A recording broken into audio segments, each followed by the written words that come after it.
What was that? Did this speech just focus on an invisible enemy? What about the Odious Scourge?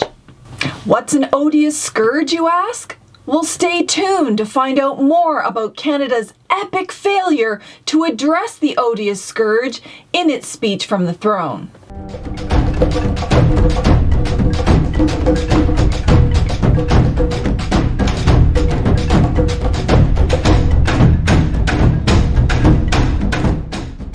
Welcome back, warriors. Kwe Tansei Sego. Hi, my name is Pam Palmater, and welcome to my YouTube channel where we focus on educating the resistance and inspiring the next generation of warriors to help us save our peoples and the planet. Wow! Honestly, I don't know what else to say about Canada's recent speech from the throne. I mean, I fully realize that these speeches are more political propaganda than an accurate reflection of the lived realities here on Turtle Island.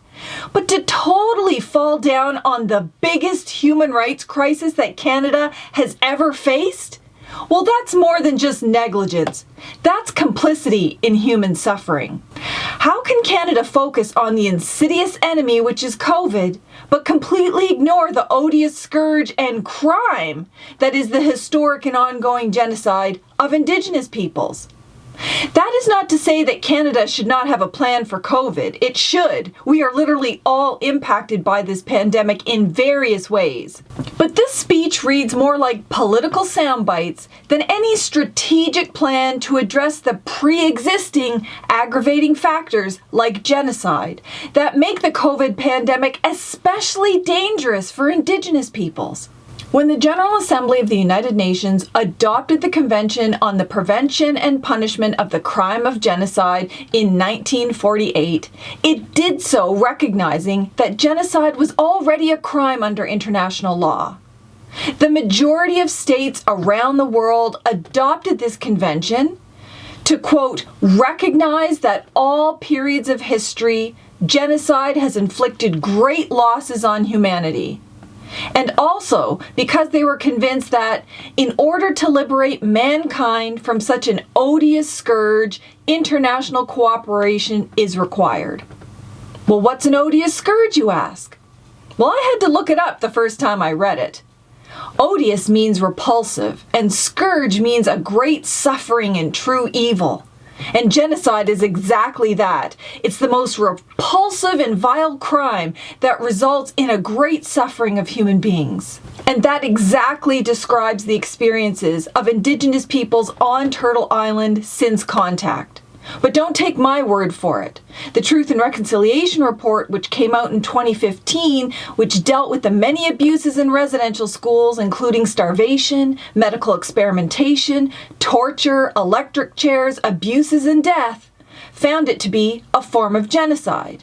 In fact, on the very first page, the TRC stated that in all of its dealings with Indigenous peoples, Canada had engaged in genocide. So it shouldn't have been a surprise when the National Inquiry into Murdered and Missing Indigenous Women and Girls made the same conclusion in their report just last year.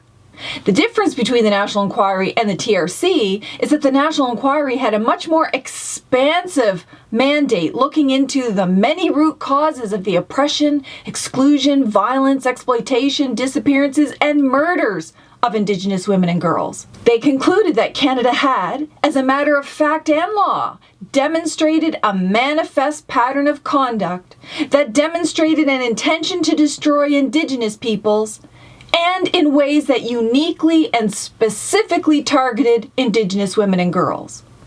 Both the Organization of American States and the United Nations Human Rights Treaty bodies have publicly spoken out and raised concerns about genocide in Canada and the need for Canada to take urgent action. The National Inquiry report was more than a year ago. So the government cannot blame COVID for their failure to act. And it's not like they didn't know about the grave human rights violations happening before the National Inquiry's report.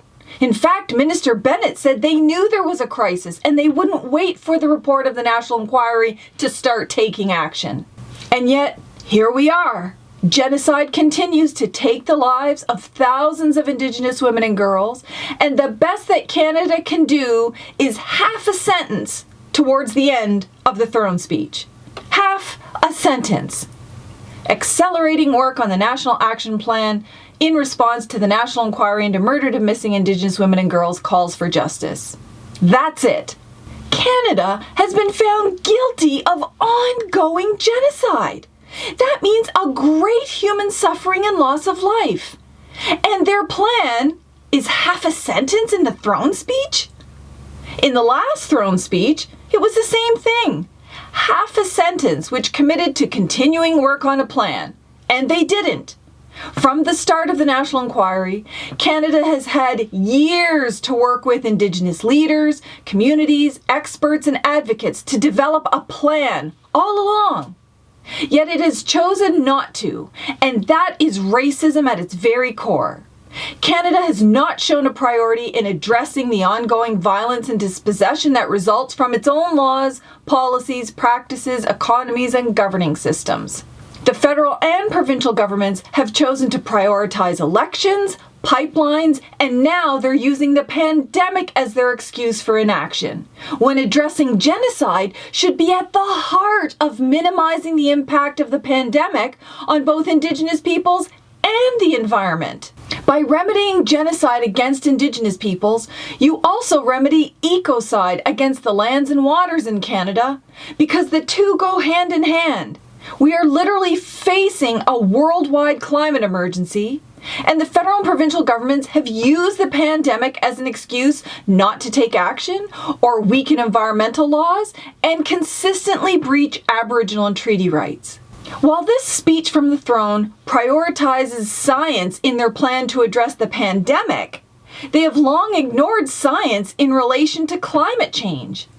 They haul out the rule of law when they want to deny Indigenous peoples our land rights and treaty rights, yet they conveniently forget the rule of law when they are called out for genocide and grave human rights violations.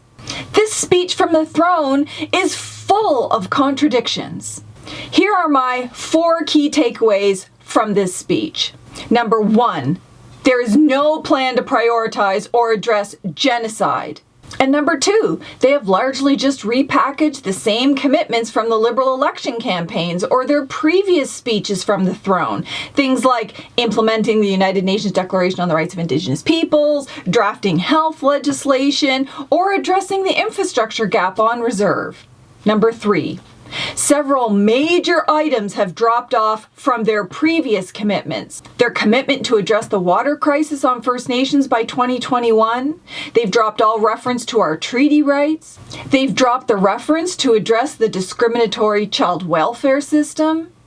And there's no mention of the promised review of federal laws for compliance with Section 35 Aboriginal Treaty and Land Rights.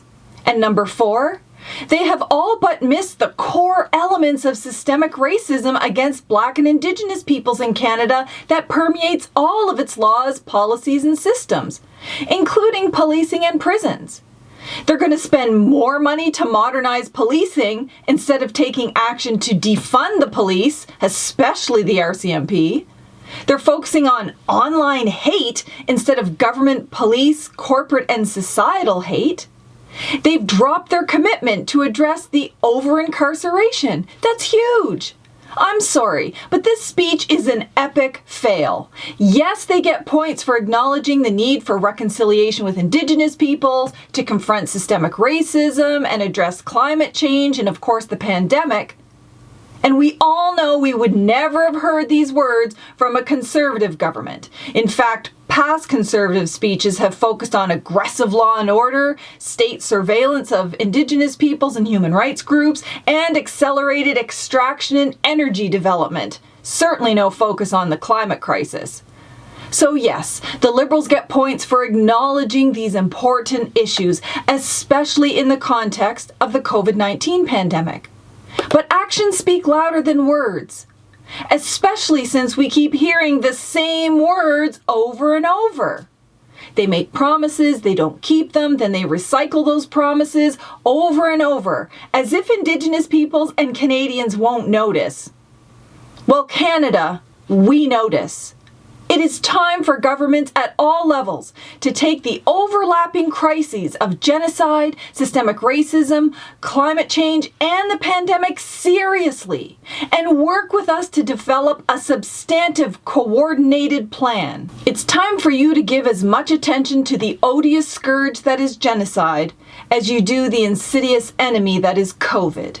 And in case you haven't noticed, Indigenous peoples and Canadians are rising all over Turtle Island to make sure you do your job. Thank you all for watching, for all of your continued support, and most importantly, for the actions you take to push governments to make real progress on these important issues. Till next time, stay alert, warriors.